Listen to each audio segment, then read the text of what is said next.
Halo Tribuners, kembali lagi bersama saya Aswin Lumintang di acara Tribun Bakudapa. Dan kali ini kita akan berbincang-bincang dengan tema mahasiswa bicara soal minyak goreng.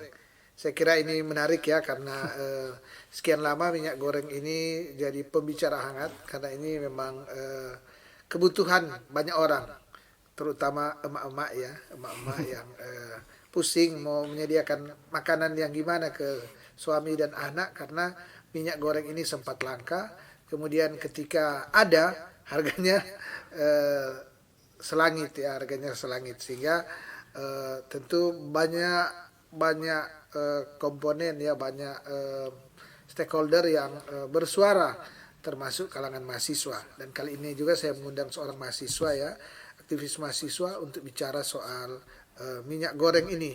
Yang saya undang ini adalah Bro Giovanno Abraham Alfredo Apitulei ya. Dan seperti biasa sebelum saya mengajak bincang-bincang, saya berikan kesempatan kepada Giovanno ya, untuk memperkenalkan diri. Silakan. Oke, baik, terima kasih untuk kesempatan yang diberikan. Izinkan saya untuk memperkenalkan diri. Nama saya Giovanno Apitulei. Saat ini sebagai mahasiswa aktif Fakultas Hukum Unsrat semester 4 angkatan 2020 dan saat ini juga tergabung dalam lembaga advokasi mahasiswa. Mungkin itu sekian dari saya. Ya. Dan Tribuners, untuk mengikat waktu ya, tentu saya akan langsung mengajak Pro Giovanno untuk bincang-bincang terkait dengan kelangkaan minyak atau persoalan minyak ya di negara ini. Ini di negara Indonesia persoalan yang dulu dianggap remeh-temeh, minyak goreng saat ini menjadi persoalan yang krusial ya, menjadi persoalan yang krusial, persoalan yang penting karena begitu dia sulit bukan hanya menjadi soal emak-emak dan dia berbuntut di banyak hal ya, di harga-harga yang lain, kenaikan harga-harga ikutan ya dengan ini. Saat ini Bro Giovanno, minyak goreng di beberapa tempat mungkin masih langka, tapi khusus di Sulawesi Utara sudah ada, sudah artinya kalau lihat di beberapa supermarket, di pasar tradisional itu ada, tapi harganya Masih selangit. masih selangit. Artinya sulit dijangkau oleh masyarakat. Terasa, bukan tidak jangan itu, tapi terlalu mahal lah. Gimana Bro Fano melihat terkait dengan fenomena minyak goreng ini? Boleh dijelaskan sekarang kemudian? Oke, baik, terima kasih. Sedikit menanggapi apa yang disampaikan oleh Kak Asnawi tadi. Ya. Sebenarnya seperti juga disampaikan oleh Kak Asnawi tadi, di beberapa daerah Indonesia itu sudah ada minyak goreng, sudah tidak langka lagi. Cuma ada juga di beberapa daerah Indonesia itu masih ada kelangkaan. Nah mungkin itu kalau misalnya masalah harga yang masih belum bisa dikendalikan oleh negara atau pemerintah, itu mungkin rentetan buntut dari kebijakan harga eceran tertinggi. Nah seperti yang kita ketahui bersama, harga eceran tertinggi itu yang ditetapkan oleh pemerintah di sekitaran bulan Maret ini sekitar 14.000. Namun sebelum 2 hari lalu sebelum masuk dalam pasar dan sudah masuk dalam pasar, harganya itu berbeda. Malah sesudah masuk dalam pasar dan sampai di tangan konsumen itu, harga itu malah ada distorsi harga. Itu ada sekitar 6.000. Jadi dari harga yang seharusnya 14.000, rata-rata yang di lapangan 20.000. Mungkin sekian kalau mengenai harga gitu. Ya. Jadi ini menarik ya bahwa pemerintah coba melakukan pengendalian harga ya, dan itu memang tugas pemerintah, suatu kewenangan pemerintah. Dia mengintervensi ya, dia melakukan intervensi dengan menetapkan harga eceran tertinggi, dan itu sudah terjadi. Dia sudah melakukan penetapan harga eceran tertinggi atau HET, tapi ternyata malahan jadi langka. Itu kan yang menyebabkan justru menjadi langka. Kemudian kemarin katanya ya dari Pak Menteri bahwa Mendak bahwa ini kejadian ini terjadi langka karena ada mafia minyak goreng, artinya ada kartel ya, ada kartel yang menahan minyak ini. Karena apakah mereka merasa tidak untung atau karena mereka memang rakus mau ingin untungnya lebih banyak sehingga mereka tahan.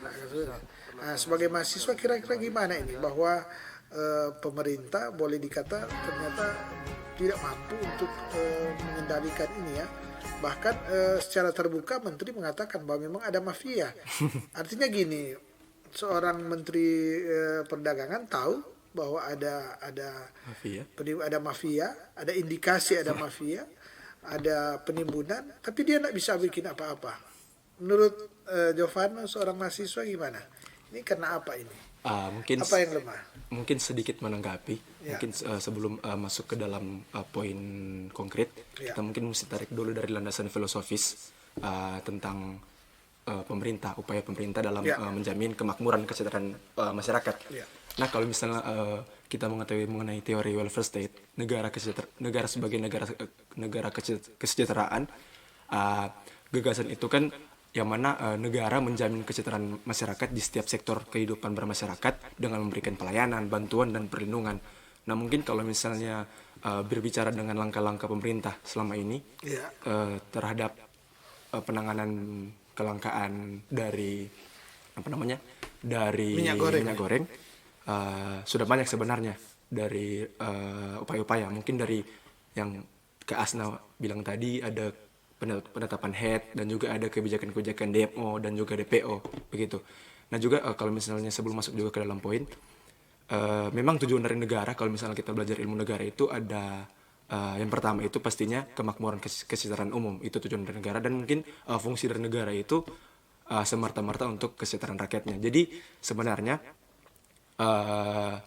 dari kalau misalnya berbicara tentang mafia dan juga kartel, kita juga harus bisa membedakan mana mafia, mana yang kartel. Karena penjelasan yang ada di Undang-Undang Nomor 5 Tahun 99 tentang larangan monopoli dan persaingan usaha tidak sehat itu, kartel itu sebenarnya itu berada di pelaku usaha, di produsen.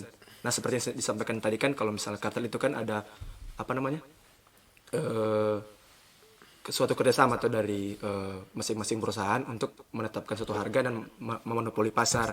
Nah, itu sebenarnya itu yang dikatakan kartel. Sedangkan kalau mafia itu lebih tepatnya itu disematkan di bagian pelaku usaha yang distributor, dorang itu. Nah, kalau misalnya juga berbicara jerat hukum dari kartel dan juga distributor yang menimbun, dalam hal ini mafia. Mungkin kalau misalnya kartel itu ada jerat hukumnya itu di Undang-Undang Nomor 5 yang saya sampaikan tadi tahun 99 tentang larangan monopoli. Itu ada badan pengawas, mungkin KPPU, Komisi Pengawas Persaingan Usaha. Nah, dari situ KPPU itu mempunyai wewenang, yaitu mengawasi persaingan usaha yang sehat dan mengimplementasikan, menegakkan hukum undang-undang yang tadi yang tersebut. Nah, kalau misalnya kita kalau dari KPPU itu mendapatkan ada persaingan usaha tidak sehat atau larangan atau ada monopoli pasar, seperti yang tadi itu kan salah satunya kan kartel. Ya. Dugaan kartel.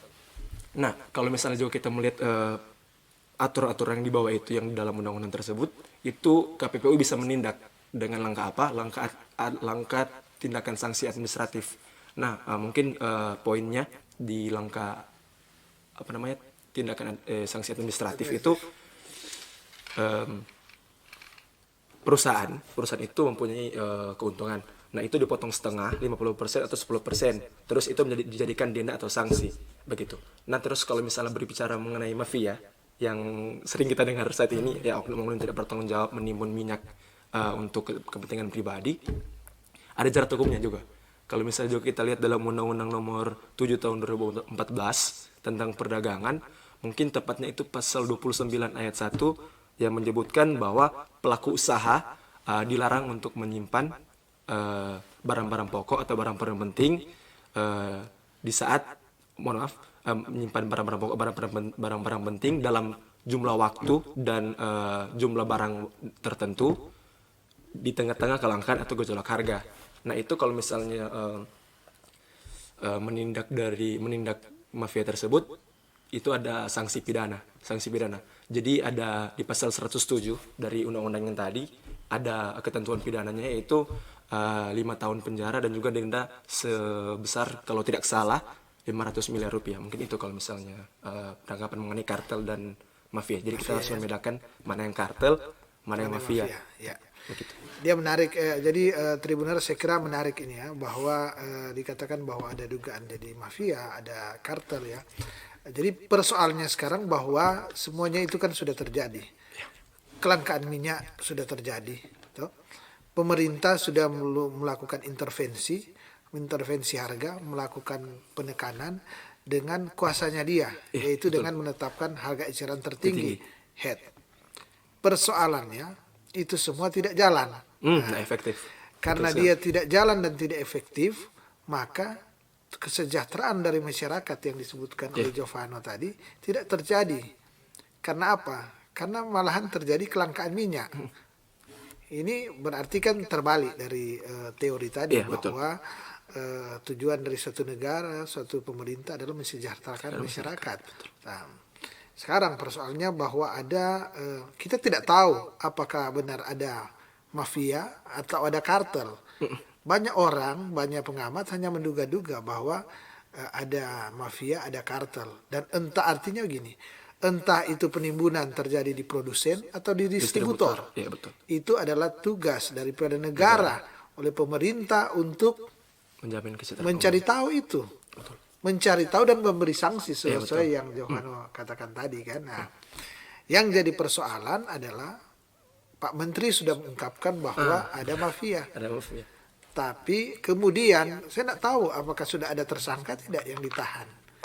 Ada tidak? Nah, Untuk sementara ini semenjak dari Pak Menteri Muhammad Lutfi itu mengumumkan kalau misalnya salah satu faktor utama dari kelangkaan dan juga kemahalan minyak ini mafia. Cuma sampai detik ini dari Pak Menteri itu belum mengumumkan ya.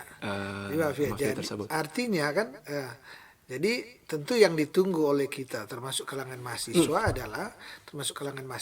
adalah membuktikan, karena ini mempermalukan pemerintah. Pemerintah sudah menetapkan head, pemerintah yang berkuasa, yang punya power di sini. Dia yang harus mengatur semua pengusaha itu di bawah kendalinya pemerintah. Tapi ketika pemerintah menetapkan lain dan oknum-oknum di pengusaha atau siapapun itu bertindak lain, maka sebenarnya pemerintah kehilangan kewibawaan. Benar. Kewibawaan di masyarakat. Nah, dan sekarang tugasnya pemerintah adalah mencari mana yang ada mafia atau ada kartel seperti yang diutarakan oleh Giovanni tadi, bahwa mafia terjadi di mana, di produsen atau Di produsen. di Di distributor dan kartel itu di produsen. produsen. Nah, saya bukan, tentu kita dan bincang-bincang ini bukan tugas kita untuk menjustifikasi bahwa ada kartel di produsen, ada mafia di distributor. Itu tugas dari pemerintah. Tapi fakta ada. Faktanya bahwa minyak langka. Dan hari ini ketika pemerintah mencabut head, kemarin mencabut head di Sulawesi Utara ini, harganya jadi tinggi. Mungkin minyak gorengnya ada di mana-mana. Tidak langka lagi. Kita ke Indomaret, ke Alfamart, ke Tokoan ada. Tapi harga selangit. Harganya kan tidak sesuai, tidak jual. Artinya gini, ini berarti pemerintah dan masyarakat dimainkan oleh sekelompok orang. Saya tidak tahu mahasiswa yang bisa menjawab apakah itu kartel atau mafia. Dan berarti pemerintah kita dalam posisi yang gimana? Nah, saya ingin bertanya ke Giovanni, ini apa yang harus dilakukan? Karena tadi Giovanni mengatakan bahwa ini harus ditindak dong, harus disanksi. Dan saya katakan bahwa ini sudah terjadi. Bahkan sudah terjadi, buktinya apa? Pemerintah kasih head, minyak hilang di pasaran. Nah, Giovanni bilang tadi bahwa kalau begitu berarti ada dong apa tadi yang harus kasih sanksi, ada sanksi administratif dari KPPU, lembaga KPPU. Harus pengawasan dong ya. Dan siapa yang harus dia kasih sanksi? Pemerintah harus informasikan dulu yang kartel ini, yang mafia ini, atau yang melakukan penimbunan ini, dan mereka harus disanksi sehingga masyarakat akan melihat bahwa pemerintah kita masih ada, masih berkuasa. Berarti sebagai rakyat kita merasa terlindungi. Benar. Amanah, gimana? Coba. Ya. Siapa yang ini? Nah, mungkin kalau misalnya mengenai pertanggungjawaban ya pemerintah ya. dalam mengatasi kartel dan mafia tadi, sebenarnya langkah utama itu transparansi dari pemerintah, yang mana mungkin dari orang itu kalangan mahasiswa. Kajian mahasiswa ada tidak kartel atau mafia di situasi Nah, untuk ini? sampai saat ini belum.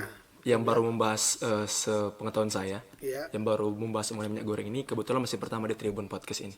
Nah, mungkin kalau misalnya langkah-langkah yang harus diambil oleh pemerintah, pertama itu kan transparansi. Kita harus menuntut apa yang dijanjikan oleh Menteri Perdagangan Muhammad Lutfi, mengumumkan dulu mafia supaya dari polisi itu bisa melakukan penyelidikan. Begitu kan. Kalau misalnya dalam KPPU, sebenarnya KPPU itu sudah bisa bekerja dari sekarang. Karena itu kan ada runtutan kewenangannya itu di Undang-Undang Nomor 5 Bukan hanya bekerja, saya kira harusnya dia sudah mengetahui Mengetahui siapa siapa. dan bertindak sesuai dengan aturan dia. Iya, Seperti dikata betul. saksi administrasi harusnya kan. Karena masyarakat sudah menderita lama loh ini. Betul. Atau gimana? Kita juga harus melihat kalau misalnya begitu, Kak.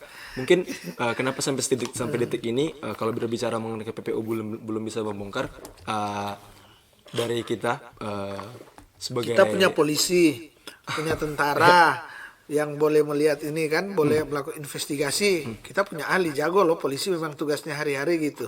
Seperti saya wartawan, tugas saya memang bertanya, tugas saya melakukan ini ya, membuat berita. Jadi suatu hal yang biasa apabila melakukan investigasi ke pabrik-pabrik, ke distributor. Apa yang susah menurut mahasiswa gimana kalau susah? Apa yang susah mau kan sudah diketahui tidak ada perusahaan itu dia mesti taruh plang. Perusahaan minyak goreng ini, perusahaan kita distributor ini. Bahkan dia harus taruh di situ harganya sekian.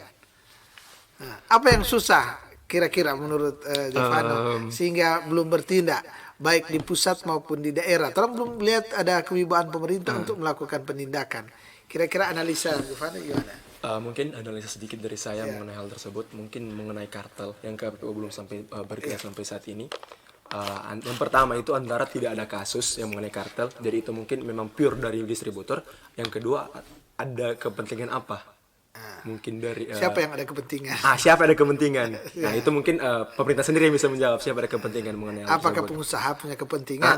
Kepentingan pengusaha pasti untuk mendapatkan untung yang paling sebesar-besarnya, banyak. benar. Iya kan? Kepentingan pemerintah apa? Ada oknum yang dapat uang tidak dari situ. Misalnya ada oknum yang main mata, bisa jadi. Lobby-lobby. Lobby-lobby atau kepentingan yang lain yang orang tidak tahu, dapat fee atau dapat apa. Artinya sebagai rakyat kita tidak akan nakal untuk berpikir. Tapi dengan situasi begini kan semua masyarakat tapi menduga-duga hal-hal yang ini. Bahkan biasanya mahasiswa dia menduga dan melakukan demo atau cuma karena pandemi mungkin ya enggak dia. Gimana? Mungkin kalau langkah-langkah dari mahasiswa sendiri seperti sebelum tadi sampai detik ini kan dari Unsrat sendiri belum ada kajian mendalam mengenai minyak goreng, kelangkaan minyak goreng, kemahalan minyak goreng. Mungkin sebelum kita turun dalam demonstrasi, mungkin mahasiswa sekarang dikarenakan juga ada pandemi, kita juga harus memanfaatkan skill akademik kita yang tadi mungkin karena memang belum tentu demo itu yang paling pas untuk menjawab ini. Begitu. Karena kalau misalnya kita mau melihat langkah-langkah advokasi itu kan yang pertama pastinya membuat kajian terlebih dahulu, mengkonsolidasikan terlebih dahulu, mencari tahu fakta, baru ultimum remediumnya itu baru melakukan demonstrasi karena tidak digubris dari pemerintah lewat karya tulis atau apa semua, baru kita terus dalam demonstrasi. Mungkin begitu kalau misalnya langkah dari mahasiswa. Saya kira sekarang mahasiswa harus lebih cerdas lah. Artinya kalau mendemo efektif tidak karena kita harus kan seperti yang saya katakan tadi di bincang-bincang kita bahwa kita harus mengkaji ini persoalannya di mana dulu. Kita mau demo pemerintah kemudian pemerintah tidak tahu bikin apa-apa. Betul. Ya kan. Tapi bisa orang mendesak demo untuk mendesak pemerintah. Tapi berarti di Jakarta kan, karena ini pusatnya di Jakarta. Kan gini, minyak ini memang jadi mahal karena apa? Katanya bahwa memang pasar dunia minyak memang ini kan harga minyak goreng ini ikut pasar dunia, pasar dunia. Kemudian ketika dia mahal, pemerintah melakukan intervensi kan. Dia melakukan intervensi dengan menetapkan head agar supaya harga terjangkau. Tapi kita kan tidak tahu apakah ketika dia melakukan intervensi itu dengan menetapkan head, apakah dia memberikan subsidi tidak? misalnya harga minyak goreng dunia misalnya memang 25.000 per kilo atau apa kemudian dia menetapkan head ini berarti kan mungkin dia harus membayar ya Selisih ya. subsidi ya. Nah, apakah karena pemerintah apakah mereka merasa rugi ini sekelompok Orang. pengusaha merasa produsen maupun distributor dia merasa rugi sehingga dia membangkang terhadap head yang sudah ditetapkan pemerintah atau memang karena dia sudah terbiasa di keuntungan tinggi begitu. dia tidak mau berkorban dengan situasi pandemi situasi masyarakat sulit dia mau memberi mengurangi sedikit keuntungannya dia demi melihat bahwa situasi di masyarakat memang daya beli lagi menurun kan. Jadi ini tentu yang menjadi tentu tapi sebagai mahasiswa saya kira memang harus melakukan kajian-kajian dan tetap melakukan penekanan ke pemerintah. Menurut Giovanni kira-kira apa yang kita harus lakukan sekarang karena faktanya hari ini bahwa minyak goreng itu masih mahal. Bahkan mungkin di daerah-daerah tertentu masih ada langka. Berarti apa? Kita jangan diam kan? Sebagai elemen mahasiswa, termasuk saya mengundang di sini ke Giovanni adalah kita untuk membicarakan bagaimana tawaran solusi ke pemerintah. Apa yang harus kita lakukan ini banyak loh yang menyaksikan. Ada tribuners ini dari berbagai kalangan, ada juga dari pemerintah. Dan tentu kita daripada demo kan lebih baik disuarakan di sini lebih ini kan. Lebih elegan. Nah, gimana? Ada tahun mungkin kalau misalnya melihat kebijakan-kebijakan pemerintah dari awal kelangkaan dari akhir tahun ya 2021 itu ada penetapan harga 14.000, ada kebijakan DMO dan DPO domestic obligation, market obligation, domestic price obligation, juga ada peningkatan tarif ekspor CPO, crude palm oil itu minyak kelapa sawit mentah ke dunia, dan juga yang terakhir ada penetapan head. Nah mungkin kalau misalnya melihat solusi dari masalah-masalah seperti ini, solusi konkretnya kalau misalnya melihat juga pendapat-pendapat pakar-pakar ekonomi, ahli-ahli ekonomi yang ahli pada bidangnya, banyak berpendapat bahwasanya sebenarnya langkah-langkah atau kebijakan-kebijakan yang diterapkan oleh pemerintah untuk menjamin kesejahteraan umum masyarakat lewat menangani kelangkaan minyak goreng. Mereka berpendapat seperti yang dari Kak Asnawi bilang tadi, bagaimana kalau memberikan subsidi saja kepada pelaku-pelaku usaha supaya bisa meningkatkan daya produksi dari yang pertama meningkatkan daya produksi dari masing-masing produsen untuk memproduksi juga minyak. Yang kedua juga bisa menampal harga, distorsi harga yang tadi ada sekitaran yang 6.000 itu sih kalau misalnya untuk solusi konkret untuk sementara ini. Ya. Karena memang pemerintah juga kan belum terbuka. Benar, itu yang harus dituntut. Belum terbuka, misalnya apakah pemerintah ketika menetapkan head dia memberikan subsidi ke pengusaha tidak? Takutnya kan menyeleweng. Kan kita belum tahu. Harusnya dia informasikan seperti kemarin BBM kan diinformasikan bahwa ya, untuk premium pemerintah masih memberikan subsidi sekian kan ada subsidi informasikan. Kalau tidak, kenapa pemerintah misalnya berani membuat head padahal dia tahu bahwa pengusaha tidak bisa. Misalnya kita terlalu rugi. Kita kan tidak ada pengusaha yang masa kita jualan kita mau rugi-rugi sekali. Kalau mungkin mengurangi keuntungan dari 20 kemudian tinggal 10.000 atau 15.000 ya per ini kan oke. Tapi kalau memang rugi kan tidak bisa. Betul, dorong lagi ya. Mereka juga akan bayar orang kerja, tenaga kerja. Artinya yang kita mau kan yang fair juga. Tentu kasihan ini pengusaha banyak uang, tapi dia juga mempekerjakan banyak karyawan. Banyak karyawan. Sehingga yang perlu kita lihat mungkin kita perlu kaji. Harga berapa sih yang harga tawaran yang pas? Betul. Yang pas. Yang masih menguntungkan pengusaha, tidak kita jangan buat mereka rugi. Kalau dia rugi dia mau bayar apa untuk DP ini? Jadi harganya pengusaha yang masih untung lah dia. Dan di masyarakat mungkin nyaman. Yang berapa? Karena kalau menurut saya harga 20 di Sulawesi Utara sekat ini ya ada 23.000, 25.000, 24.000. itu harga yang tidak nyaman lah untuk masyarakat. Masyarakat. Terlalu tinggi harganya di masyarakat. Sedangkan banyak sekali masyarakat kita yang saat ini jadi pengangguran, Karena pandemi. kehilangan pekerjaan karena pandemi, ya. Sehingga perlu kita kaji, dan pemerintah ya saya kira memang harus mengendalikan ini. Kan seperti di Johanna katakan tadi, pemerintah itu ada, negara ini ada, tujuannya ada untuk mensejahterakan masyarakat, kemakmuran masyarakat. Nah, masyarakat, sehingga sudah kewajiban pemerintah untuk melihat daya belinya kita berapa sih. Kan dia harus ada orang sekarang ini paling gampang sekarang tinggal tanya orang tim survei ini ya, konsultan ini yang khusus ekonomi, mereka survei daya beli masyarakat sekian, mereka survei harga ini sekarang ini bergerak liar sekian, harusnya berapa. Kan kita punya ahli-ahli itu. Negara tinggal panggil dia punya masyarakat yang ahli, akademisi dari Unsat, Unima, kalau khusus di Sulut, berapa sih yang wajar, bagaimana menurut penelitian. Kan itu sumbangsi akademisi, sumbangsi akademik ke ini. Dia kasih informasi, kemudian berdasarkan itu orang kasih ini. Kan itu yang dan menurut kita itu solusi konkret. Ada sesuatu yang missing, sesuatu yang kita tidak bisa jawab sampai hari ini. Kenapa sekarang gini? Betul, so aman dalam arti so ikut kemauan dari pasar dari pengusaha, harganya 25.000 per kilo, harganya 24.000 per kilo. Tapi apakah itu adil bagi masyarakat? Atau sudah terhadap bicara adil? Apakah pemerintah itu menganggap bahwa itu masyarakat DP daya beli mampu semua masyarakat kalangan untuk membeli? Persoalannya terhadap masyarakat itu kebanyakan salah satu yang utama yang dimenukan harus goreng.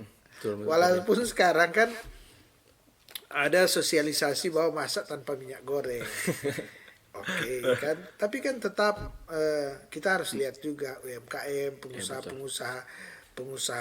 itu mereka kan mau cari untuk pengusaha misalnya pisang goreng, pengusaha UMKM yang menjual yang malaba, yang membutuhkan gorengan. Ya, betul. Ini usaha. Iya, betul itu. Jadi ini mungkin kira-kira apa di posisi ini, saya kira mahasiswa perlu bersuara. Apa kira-kira Jafar yang harus dilakukan? Mau demo, oke. Kan selain demo juga boleh memberikan rekomendasi ke mana. Hari ini kita bincang-bincang salah satu tawaran solusi dan didengar oleh masyarakat. Ini kan salah satu jalan juga, daripada demo datang kita bincang-bincang tersampaikan ke seluruh stakeholder. Kemudian bisa memberikan rekomendasi solusi. Kalau di Sulut kasih ke mungkin kepala dinasnya atau langsung ke gubernur toh. Dengan cara ini saya kira perlu dari mahasiswa, dari LAM juga membuat kajian hukum, bahkan mungkin partisipasi kita bukan cuma soal ekonomi itu, tapi siapa sih yang bersalah, oknum-oknum ini yang bersalah, yang dugaan-dugaan bersalah ini, kemudian dari kajian hukumnya, orang misalnya ada kartel, ada mafia, dan kemungkinan ini oknum-oknum ini harus diberikan efek jerak sehingga ini harus ada kajian dan diberikan efek jerah sehingga mereka tahu bahwa mereka salah juga, dan kewibawaan pemerintah. Betul. Kalau tidak, bahwa ini kan sekarang jadi terus. Betul. Nggak berangsur-angsur membaik.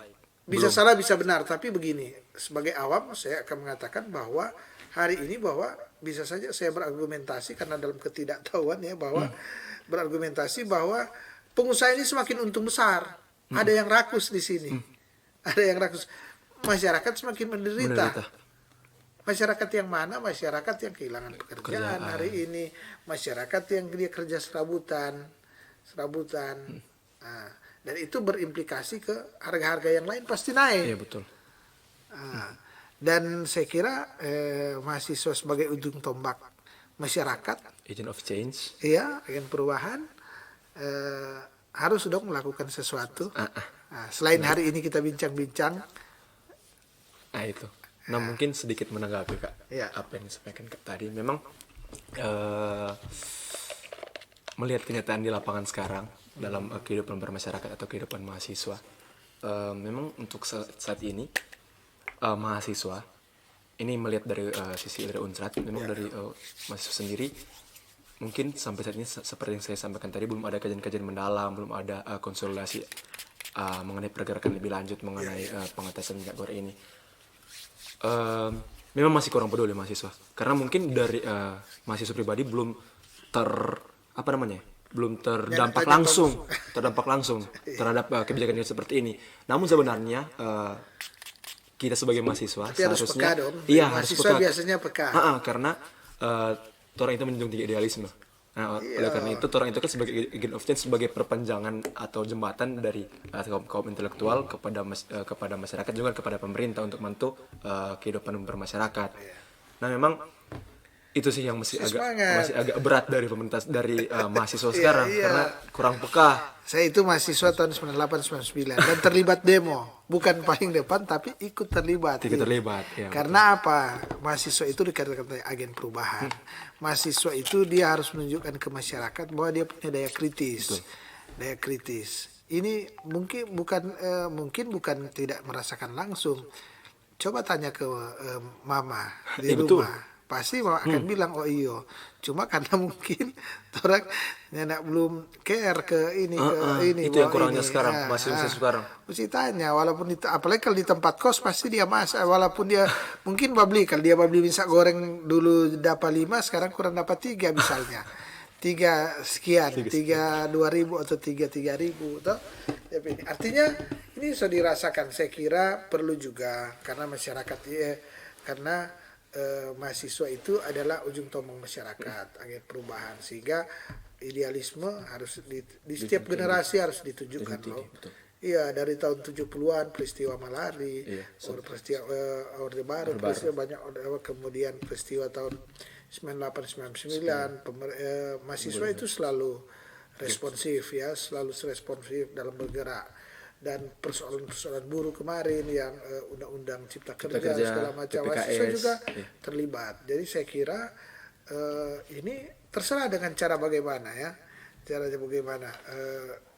tapi mahasiswa sebagai agen perubahan itu harus terlibat dong, harus merespons sehingga karena kapan lagi? Betul. Kalau mahasiswa seperti itu orang di dunia kerja itu pasti selain tenaga sudah rupa dari dulu juga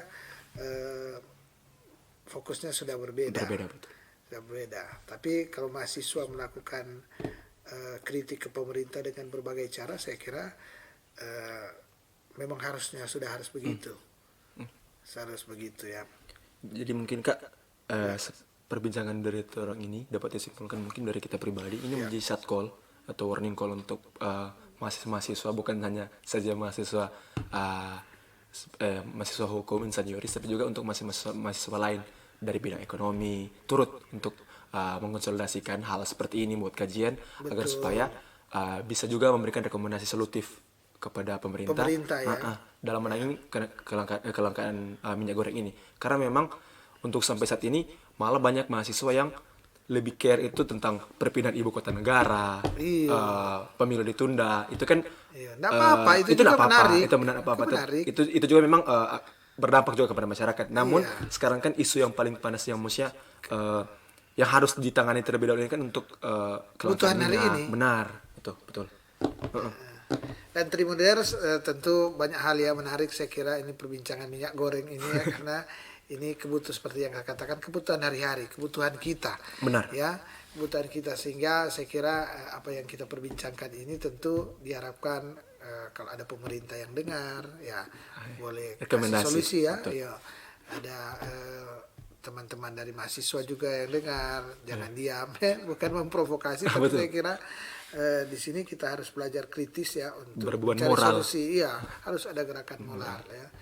Dan seperti biasa, Giovanni, sebelum saya menutup bincang-bincang ini, saya berikan kesempatan ada closing statement, apa saja, bisa simpulan, bisa saran, atau apa ke Tribuners, silakan.